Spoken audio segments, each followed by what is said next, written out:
சுரத்குமார் நாமத்தை சொல்லிக்கிட்டே முன்னால் போனேன். அதுதானே நமக்கு கை விடுவோம். உள்ளே போனால் அப்படியே சாமி அண்ணாந்து பார்த்தாரு. பார்த்தோடனே அவர் அந்த இதை என்னை பார்த்தோடனே அவர் ஒரு சிரிப்பு சிரித்தார். அப்படியே ஒரு ஆச்சரியத்தில், அப்படியே ஒரு யாரும் ஒரு பெற்ற தாய் கூட பிள்ளைகளை பார்த்து அவ்வளோ சந்தோஷப்பட மாட்டாங்க. ஆனால் அப்படி ஒரு பரிவோட ஒரு எப்படி சொல்கிறதே தெரியல, அப்படி ஒரு சந்தோஷத்தில் வந்து பார்த்தாரு. நான் போய் விழுந்துக்கிட்டோன்னே முதுகில் 2 அடி போட்டார். போட்டோன்னே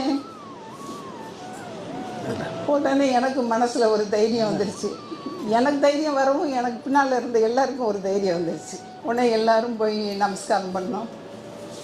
நமஸ்காரம் பண்ணோடனே எப்போ வந்தீங்க என்னன்னு எல்லாம் கேட்டார். போய் உட்காருங்க. என்ன இன்னைக்கு பகவானுக்கு